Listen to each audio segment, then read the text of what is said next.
حمله جان آریانا سعید، هنرمند مشهور افغان در کشور آذربایجان. دلیل برگشت آریانا سعید به این کشور چی بوده است؟ گفتنی‌های تازه از سایت نامزدش این خبر تا چی حقیقت داشته است و تجارت جالب و شوکه کننده آریانا سعید در دبی. من در این ویدیو پیرامون حقایق همین ماجرا خواهم پرداخت، پس در ادامه با کانال دنیا اینفو باشید.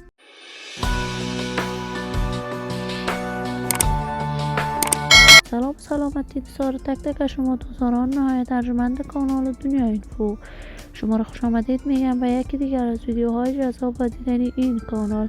اگر دوست کانال دنیا اینفو باشید، پس برای ما ترچی بیشتر از این کانال علامت سابسکرایب را فشار دهید تا دیدن ویدیوهای جذاب و دیدنی کانال دنیا اینفو باشید.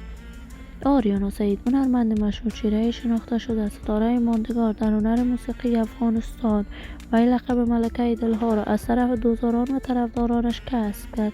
آریانا سعید، ستاره ماندگار و محبوب افغان، توانست در مدت خیلی کوتاهی در دلهای مردم افغانستان جایگاه هنری خاصی برای خودش کسب کند. این هنرمند محبوب و پرآوازه افغان در کشور انگلستان بزرگ شده است. اصالتا افغان بوده است و در رشته تجارت تحصیلاتش را ادامه داده است، اما علاقه فراوانی که به هنر موسیقی داشت در سال 2006 با جاوید شریف اولین آهنگ هنریش را سرود که تاکنون آهنگهای آریانا سعید بازدید میلیونی را در صفحات مجازی از آن خود کرده است.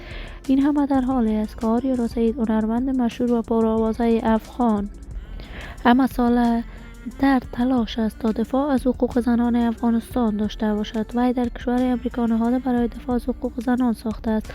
تازه در کشور آذربایجان برای اجرای کنسرت اشتراک کرده است. تصاویرش به نشر می رسد که در این کشور حمله مسلحانه به جان آریانا سعید صورت گرفته است. تاکنون جزئیات بیشتری این ماجرا در دست نیست، ولی من آرزو دارم خبرهای نشر شده در صفحات مجازی شایعات و دروغ باشد.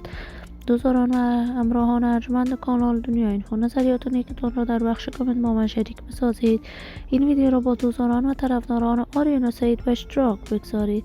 اگر دوست کانال دنیا اینفو باشید، پس برای ما هرچی بیشتر از این کانال علامت سابسکرایب را فشار دهید تا ویدیوهای دیگر کانال دنیا اینفو را از دست ندهید. تا درودی دیگر، شما خوبان را به الله منان امانت گذاشته. موفق و کامیاب باشید.